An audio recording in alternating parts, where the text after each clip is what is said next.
China is taking over Africa with this life-changing megaproject. China's transportation system is one of the most extensive and rapidly developing in the world, but this new railway megaproject is going to take over the entire Africa. In today's episode, you are going to be amazed by China's life-changing megaproject in cooperation with Kenya. So, have a look. The country has an extensive network of high-speed trains, which connect major cities and have greatly reduced travel time. Additionally, China has a large number of airports and airlines, making air travel accessible to many people. The country also has a well-developed network of highways and expressways, which connect major cities and towns. In recent years, China has been investing heavily in developing its water transport infrastructure, including building new ports and expanding existing ones. As for China's railway system, it is integrated with other forms of transportation, including buses, subways, and airports, to provide a comprehensive and convenient transportation system for passengers. This has made it easier for people to travel around the country, as well as to other countries in the region, as China has also been investing in building and upgrading railways in other countries as part of the Belt and Road Initiative. Let's take the example of the meter gauge railway in Kenya, also known as the Lunatic Express, was a railway built in the early 20th century that connected the coastal city of Mombasa to the capital Nairobi, and later extended to Kisumu and the shores of Lake Victoria. The railway was built by the British colonial government as part of the East African Railway Master Plan, which aimed to connect the three East African colonies of Kenya, Uganda, and Tanganyika. The construction of the railway was a massive undertaking and required the labor of thousands of workers, many of whom were imported from British India. The railway was built to a meter gauge, which is narrower than the standard gauge used in most other countries, and was completed in 1901. The significant role of this railway is in the economic development of Kenya, allowing for the export of agricultural products such as coffee and tea from the interior to the coast. It also played a role in the colonization of Kenya, as it made it easier for European settlers to move into the interior of the country. Today, the railway is still in operation, but has been facing challenges due to aging infrastructure, lack of maintenance, and competition from road transport. Because of this, Kenya decided in 2014 to work with China on the design of the Mombasa-Nairobi Railway. The project is 480 kilometers long as a whole. China spent $3.9 billion to build the railroad in Kenya. The Export-Import Bank of China lent the money, and the railroad was built to the standards of the Chinese railway. After the railway was finished in 2017, local logistics costs went down by 40%, making it easier for East African countries to move things around. East Africa to connect and join together to encourage the economic growth and improvement of people's lives in Africa. The construction of the railway began in December 2014, but the Chinese engineering team ran into many problems along the way because the Mombasa-Nairobi Railway is in a complicated part of the world. For the project to work, it will need to build railroad bridges, highway bridges, frame culverts, subgrades, water ditches, protection, and other auxiliary works. Both the building process and the project itself are hard to understand. It is an important and difficult job for the Mombasa-Nairobi Railway. You can't even imagine how hard it is to build the railroad. The first is hiring skilled construction workers. Because Kenya's railways aren't very good, the country has a very small pool of skilled construction workers, which makes it hard to solve the problem. China brought in 30,000 local workers from Kenya and taught them how to build and maintain railways and how to speak Chinese so they could talk to each other. Most of the work on the project was on the second of the flood drainage systems. People often think that Africa is dry and that it never rains at any time of the year. Kenya is the only country that doesn't follow this rule. During the summer months in Kenya, it often rains hard all the time.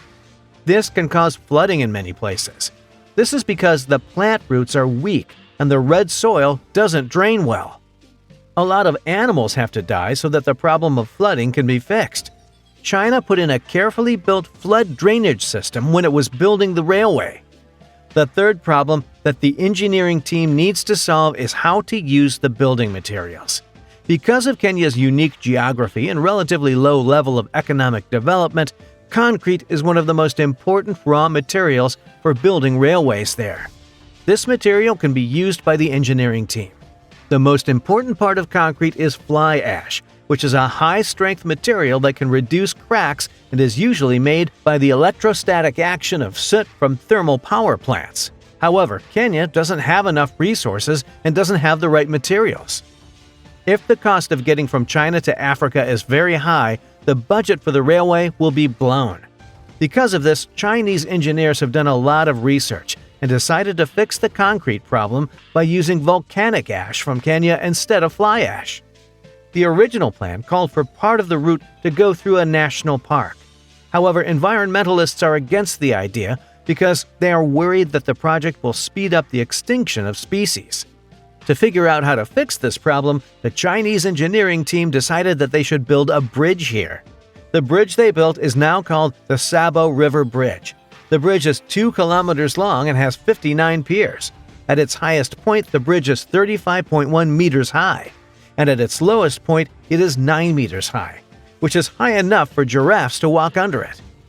It was found that this was bad for the environment. China finished building the railway in less than 3 years after the first train went through it in May 2017. The railway got its official name and opened to the public in May 2017. Kenya's national image immediately got better when it became the first country in East Africa to have a railway system that was good enough. The building of the Nairobi Railway made it easier for people to get around and made it easier to move goods. Logistics costs can be cut by between 10 and 40% when traveling from Nairobi to Mombasa. This will help Kenya become a regional logistics center and manufacturing center, as long as the country meets the local needs for passengers and cargo. By extending the Mombasa-Nairobi Railway, 7 East African countries, including Kenya, Tanzania, Uganda, Rwanda, Burundi, South Sudan, and Ethiopia, will be linked together. This will continue to help East African countries work together economically and share their cultures. Kenya Railways Management says that this railway makes up about 2% to 3% of Kenya's GDP. Local goods used to take 3 days to be delivered, but now they only take 8 hours. Also, the railway has helped Uganda and other East African countries a lot with their logistics, which has been good for the economic growth of the whole East African region. But what's surprising is that Kenya's incoming Minister of Transport, Murkomen, said that Kenya can't pay back the cost of building the railway right now, even though it's worth a lot of money. They think that Kenya still needs money to improve other parts of its infrastructure. So he is holding out hope that China will extend the time Kenya has to pay back the loan from 20 to 50 years, so that Kenya can first focus on building up its economy. But the world is changing quickly, so it is impossible to know for sure what will happen in 50 years. So the outside world thinks that Kenya has fallen into China's debt trap, even though the railway has given all Kenyans jobs and hope, as well as opportunities and wealth. But if you look at how China gives loans to Africa now, you can see that they are all low-interest loans, or loans with no interest. People think that Kenya has fallen into China's debt trap, but this is not true. Taking the whole world into account, China is the only place that can provide them. Since some African countries can't pay back the loans, China also forgave 23 debts from 17 African countries in August of this year. In fact, if you look at how the Belt and Road Initiative has grown, not only have 2 railways been built in Kenya, but China has also built the Djibouti Railway in Ethiopia, which connects Djibouti and Addis Ababa, the country's capital, making the 2 areas more connected.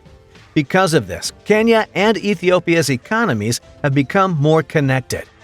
The time it takes to get between the 2 places has been cut from 7 days to 10 hours, and the railway is expected to become the most important way for exporting agricultural products from Africa in the future. Some countries might be in debt for a short time because of Chinese manufacturing, but at least these projects are growing in a healthy way.